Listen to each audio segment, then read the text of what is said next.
wabarakatuh. Salam sejahtera untuk kita semua.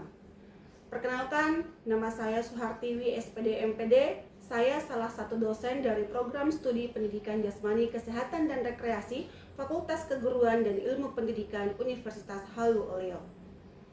Pada kesempatan ini, perkenankan saya untuk memberikan pernyataan diri dosen dalam unjuk kerja Tridharma Perguruan Tinggi atau PDD UKTPT bidang pengajaran dalam salah satu mata kuliah yang saya ampuh, yaitu mata kuliah teori dan praktek permainan sepak takraw dengan metode DIA atau Delivery, Interaction, dan Assessment. Video ini dibuat dengan tujuan untuk memenuhi salah satu persyaratan sertifikasi dosen tahun 2025, yaitu pernyataan diri dosen dalam unjuk kerja Tridharma Perguruan Tinggi atau PDD UKTPT, khususnya pada aspek pengajaran. Dalam pembelajaran mata kuliah permainan sepak takraw, khususnya membahas tentang sejarah dan perkembangan sepak takraw, karakteristik dan peraturan umum dalam permainan sepak takraw, bentuk latihan fisik dalam permainan sepak takraw, serta teknik dasar dan teknik khusus dalam permainan sepak takraw. Mata kuliah ini juga membahas tentang peran organisasi kepanitiaan dalam cabang olahraga sepak takraw, bagaimana konsep dasar formasi bermain dalam pertandingan sepak takraw, serta model pembelajaran permainan sepak takraw. Capaian pembelajaran lulusan atau CPL program studi S1 Pendidikan Jasmani, Kesehatan dan Rekreasi yang dibebankan pada mata kuliah ini yaitu mahasiswa mampu bekerja sama dan memiliki kepekaan sosial serta kepedulian terhadap masyarakat dan lingkungan, menunjukkan sikap bertanggung jawab atas pekerjaan di bidang keahliannya secara mandiri, menguasai dasar-dasar pengetahuan tentang pendidikan jasmani, olahraga, dan kesehatan rekreasi, menguasai pengelolaan dan manajemen dalam melaksanakan kegiatan di berbagai cabang olahraga, mampu menunjukkan kinerja mandiri, bermutu, dan terukur, mampu mengambil keputusan secara tepat dalam konteks penyelesaian masalah di bidang keahliannya berdasarkan hasil analisis informasi dan data, memiliki kemampuan dalam merencanakan, melaksanakan, dan melaporkan serta mengevaluasi kegiatan berbagai cabang olahraga secara baik dan profesional, mampu meningkatkan keterampilan dan prestasi yang dimilikinya dari berbagai bidang cabang olahraga, baik skala lokal, regional, nasional, maupun internasional, memiliki kemampuan sebagai motivator, pembina, pelatih, instruktur di berbagai bidang cabang olahraga. Adapun sub CPMK terdiri dari mahasiswa mampu menjelaskan tentang sejarah dan karakteristik permainan sepak takraw, mahasiswa mampu menjelaskan peraturan umum dalam permainan sepak takraw, mahasiswa mampu menganalisis dan mendemonstrasikan bentuk latihan fisik dalam permainan sepak takraw, mahasiswa mampu menjelaskan tentang teknik-teknik dasar dalam permainan sepak takraw, mahasiswa mampu mempraktekkan teknik dasar sepak sila, sepak kuda, sepak badai, sepak cungkil, memaha, mendada, main kepala, dan juga menapak. Mahasiswa mampu mempraktekkan teknik khusus seperti smash, block, servis, melambungkan bola, dan mengumpan bola. Mahasiswa mampu menjelaskan organisasi kepanitiaan dalam permainan sepak takraw. Mahasiswa mampu menjelaskan konsep dasar formasi bermain dalam pertandingan sepak takraw, serta mampu mengambil keputusan dalam memilih formasi dalam pertandingan sepak takraw. Dan yang terakhir, mahasiswa mampu mengaplikasikan metode pengajaran dalam permainan sepak takraw. Referensi yang digunakan dalam mata kuliah permainan sepak takraw beragam. Di antaranya buku permainan sepak takraw, sejarah, teknik dasar, peraturan pertandingan dan perwasitan, buku pembelajaran permainan sepak takraw, dan buku kepelatihan dasar sepak takraw. Dan masih ada beberapa sumber pustaka yang bisa menjadi referensi pada mata kuliah ini. Sistem pengajaran yang saya terapkan yaitu penerapan sistem DIA yang biasa disebut Delivery, Interaction, and Assessment. Delivery dimaksudkan cara menyampaikan tujuan yang ingin dicapai materi perkuliahan agar dapat diterima dengan baik oleh mahasiswa yang satu dan mahasiswa yang lainnya. Kemudian interaction dimaksudkan dengan interaksi antara dosen dengan mahasiswa atau mahasiswa yang satu dengan mahasiswa yang lainnya. Selanjutnya, assessment, yaitu pemberian tugas dan evaluasi untuk mengukur kemampuan mahasiswa dalam menerima materi pembelajaran.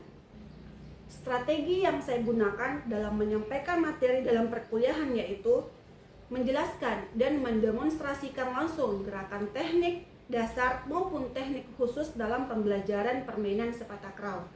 Memberikan kesempatan kepada mahasiswa untuk melakukan gerakan yang telah saya jelaskan dan mendemonstrasikan secara langsung baik secara individu, berpasangan maupun berkelompok, sehingga mahasiswa dapat menganalisis gerakan yang benar sehingga dapat melakukan gerakan teknik dasar sepak takraw dan bisa melihat langsung kesalahan dalam melakukan gerakan tersebut. Kemudian dengan kesalahan itu dia juga bisa memperbaiki. Demikianlah sistem delivery dalam pembelajaran ini.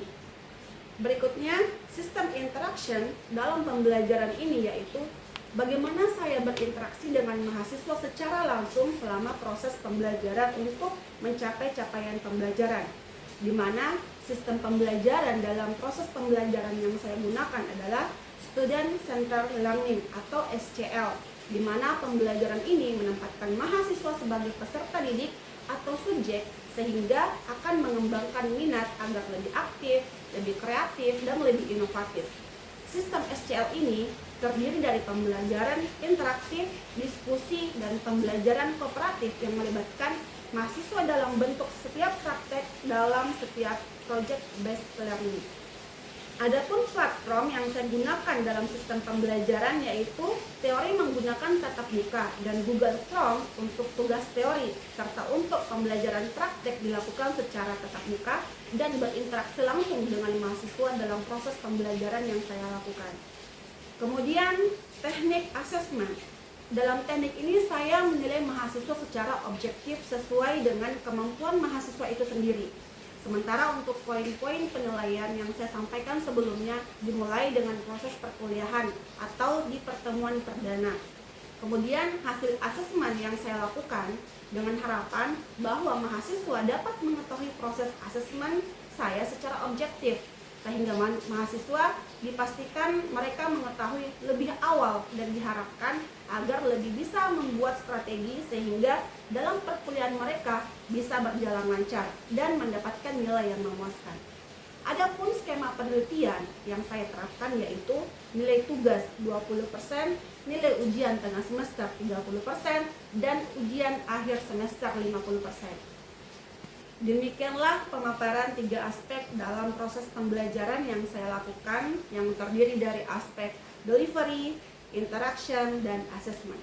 Selanjutnya, saya akan menampilkan proses pengajaran yang saya lakukan di lapangan dengan metode demonstrasi untuk pembelajaran praktek dengan materi teknik dasar sepak-sila dan sepak kuda. Selamat menyaksikan. Assalamualaikum warahmatullahi wabarakatuh. Waalaikumsalam warahmatullahi wabarakatuh. Kabar hari ini? Baik, Bu. Ada yang kurang sehat? Tidak. Alhamdulillah, berarti hari ini kita bisa mengikuti mata kuliah permainan sepak takraw pada pertemuan keempat dengan baik dan tidak ada yang kurang. Baik, sebelum itu, sebelum Ibu memberikan materi, Ibu mempersilahkan kepada Ketua Tingkat dulu untuk memimpin doa kepada Tuhan.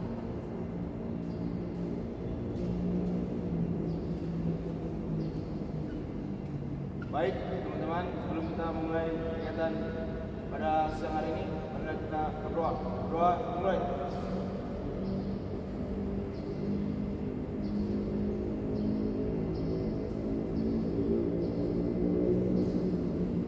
Doa selesai.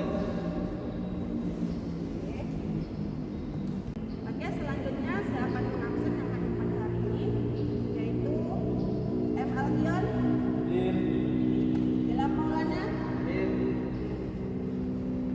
Trasio, Ibu. Selanjutnya pada hari ini materi perkuliahan kita yaitu teknik dasar sepak sila dan sepak kuda.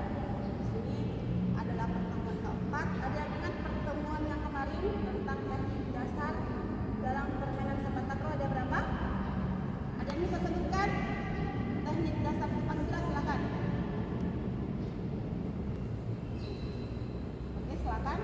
Silakan. Sepak sila, Yamaha, sama Jepang. Ada yang tahu yang lain? Oke, silakan. Bahu. Apa lagi? Badik. Oke, itu yang kita pelajari pada minggu lalu ya. Terima kasih. Aplaus untuk temannya.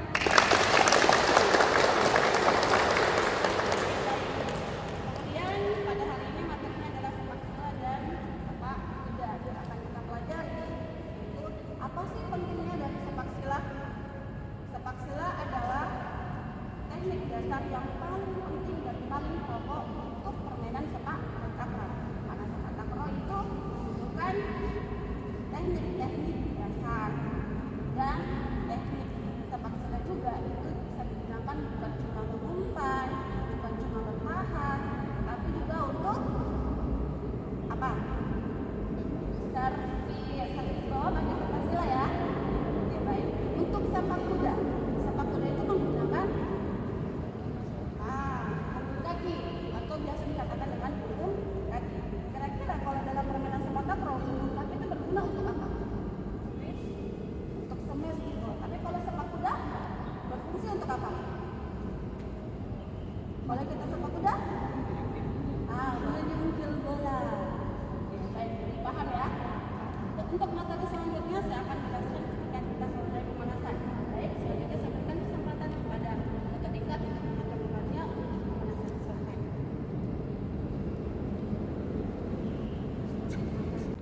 Baik, sebelum kita mulai proses perkuliahan, marilah kita pemanasan terlebih dahulu.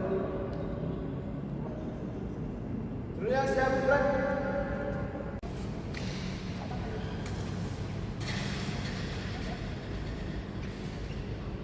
Siap, gerak.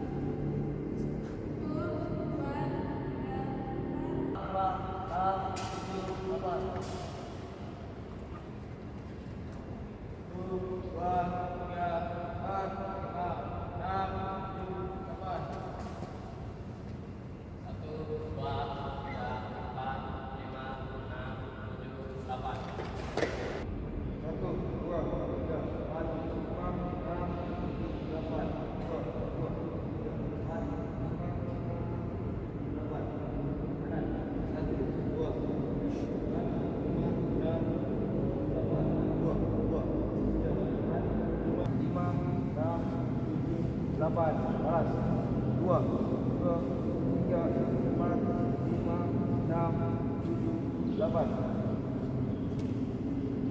Oke, 1, 2, 3, 4, 5, 6, 7, 8. 2, 2, 3, 4, 5, 6, 7, 8. 2, 3, 4, 5, 6, 7, 8.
kita akan memasuki materi pada perkuliahan ini, yaitu materi sepak sila dan sepak kuda. Jadi sepak sila itu adalah salah satu teknik dalam permainan sepak takraw yang paling penting, karena walaupun kita tidak bisa smash, walaupun kita tidak bisa servis, tetapi kalau kita bisa sepak sila, kita bisa bermain sepak sila, karena bola bisa diseberangkan dengan menggunakan sepak sila.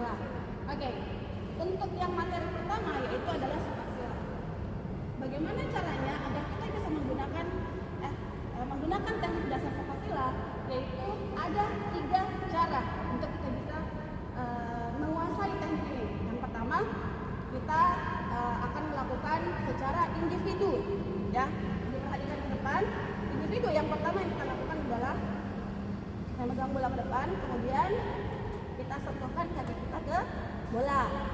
Sama. Kemudian yang kedua, nanti dilambungkan bolanya kemudian diangkat. Gitu ya. Individu.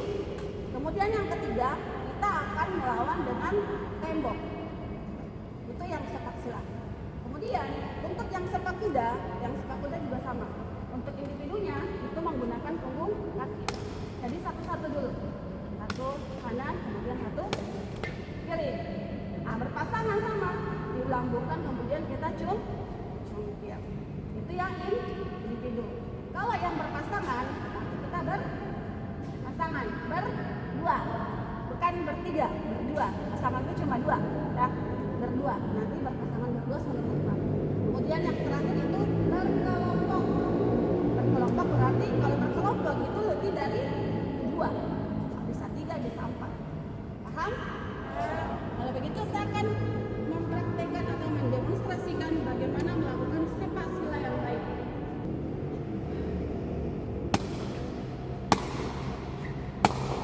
Oke, itu sepak sila. Kalau punggung kaki menggunakan punggung.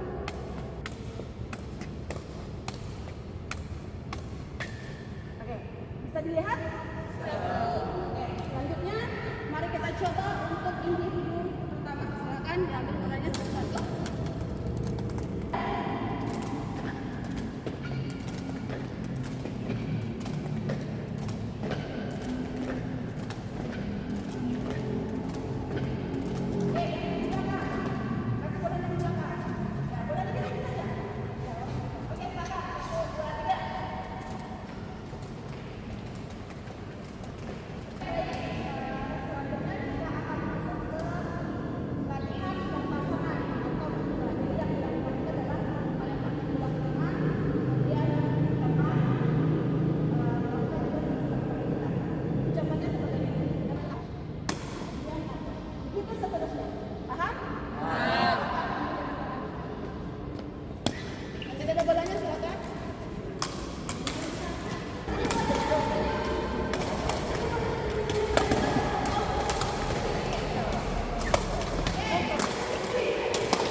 Sepak kuda itu yang kena bola adalah punggung kaki.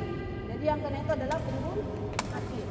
Jadi sebelum kita berpasangan kita mencoba dengan pengalaman kita sendiri dulu, individu. Jadi kita mencoba satu-satu di tempat dulu, baru kemudian sebentar kita berpasangan. Oke, silakan bagian depan dulu, silakan. 1, 2, 3 ya. Kanan dan kiri lengkap.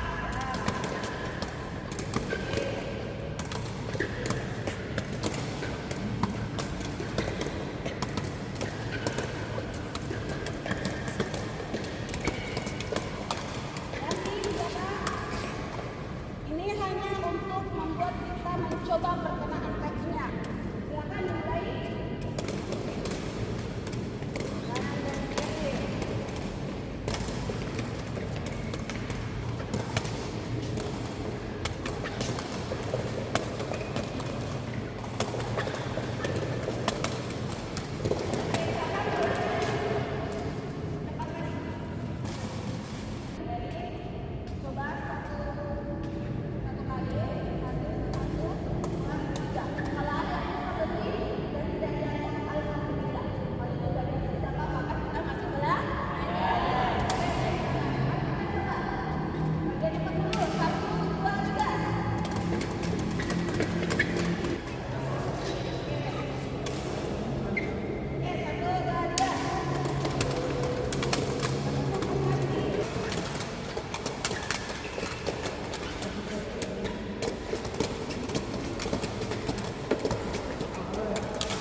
tadi yang individu, berpasangan, dan berkelompok dalam bentuk permainan menggunakan net.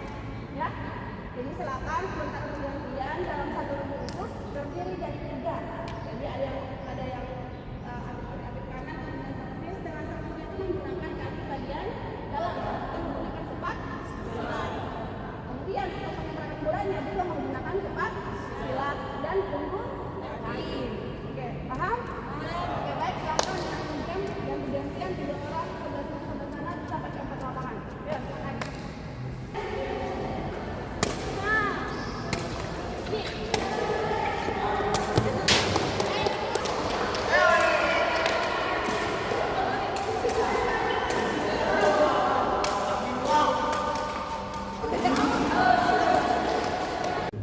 Oke, baik, selanjutnya kita akan melakukan pendinginan sebelum kita menutup untuk materi perkuliahan hari ini dan materinya. Silakan untuk Bapak Tingkat untuk memimpin pendinginan.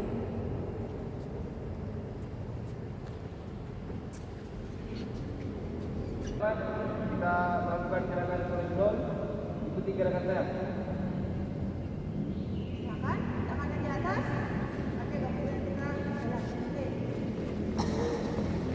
2, 3.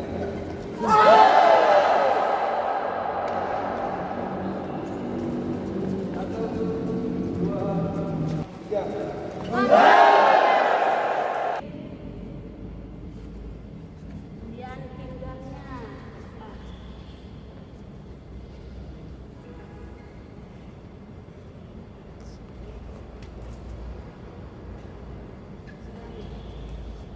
Gerak dan merancangkan akan bergeser.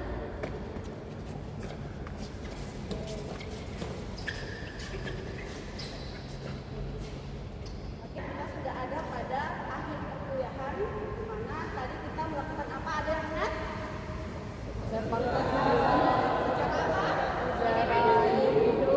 Pasangan dan berkelompok. Oke, sama dengan sepak. Kuda. Oke. Dari semua pengalaman yang kita punya, kira-kira apa yang sulit yang kalian lakukan? Sepak kuda. Ada yang bisa tahu kenapa sepak kuda itu dia sulit? Sulit. Kira-kira kenapa? Dibanding jalan sepak silat. Karena perkenaannya itu dia lebih sempit. Kalau sepak silat kan dia naik ke ya. Nah, kalau ini dia sempit. Selanjutnya saya ingin ingatkan kembali bahwa sepak silat itu adalah hal atau teknik dasar yang paling utama yang harus kita kuasai pada permainan sepak bola. Karena walaupun kita tidak bisa smash, tidak bisa melakukan apa, servis, tapi kalau kita sudah bisa melakukan sepak silat maka permainan itu bisa selain daripada bisa memulai bola, kira-kira kegunaan sepak silat itu apa? Sepak silat. Menyepak bola untuk apa? Gunanya untuk apa tuh sepak silat? Mengontrol bola. Lagi? Ada yang mau ditanyakan dari proses perkuliahan tadi? Silakan. Ya, Bu. Oke. Kan tadi kita sudah melaksanakan gerakan sepak silat. Tetapi saya merasa, Bu, bola saya masih lihat. Apakah gerakan saya yang salah atau Oke. mungkin Baik. perkenaan bolanya yang kurang cepat? Oke. Mungkin bukan cuma temannya apa malamnya, yang lain juga seperti itu ya. Kenapa bolanya dia bisa ke kanan dan ke kiri bukan ke atas? Yang pertama sebenarnya yang dibutuhkan dalam bermain teknik dasar sepak silat itu adalah seimbang. Kita harus seimbangkan dulu badan kita. Kemudian kalau sudah seimbang, kanan lagi, kanan, lurus.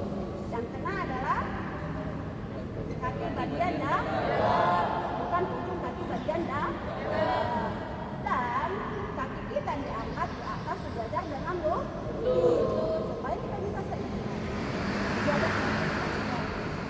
Contoh bolanya mana? Ada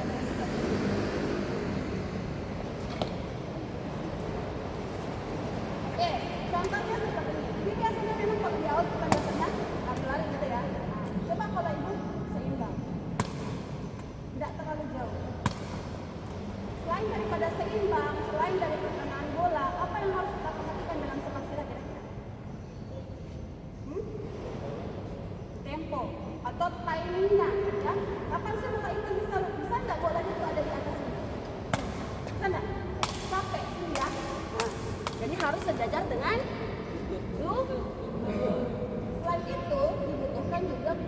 dan apa? Dan pergelangan kaki. Oke, ada yang lain? Nggak ada pertanyaan lagi? Baik, kalau tidak ada pertanyaan lagi, Ibu akan mengakhiri, tapi sebelum Ibu mengakhiri, saya akan memberikan sedikit bocoran materi untuk minggu depan, yaitu kita akan belajar tentang teknik dasar memaha dan menunjuk kepala. Kira-kira contohnya seperti apa kalau dia memaha? Menggunakan kemudian menggunakan tapi itu untuk materi minggu depan. Jadi silakan selesai dari mata perkuliahan kita ini, silakan ulang dari rumah, silakan belajar supaya ketika nanti datang kembali untuk pertemuan berikutnya kalian sudah bisa menguasai walaupun sedikit. Baik, terima kasih. Terima kasih atas kehadirannya hari ini. Mudah-mudahan materi ini diberikan bisa bermanfaat untuk kita semua. Kita akan berdoa sebelum kita selesai. Silakan untuk terlibat untuk membantu menutup dengan berdoa. Kita berdoa terlebih dahulu menurut agama dan kepercayaan masing-masing. Doa mulai.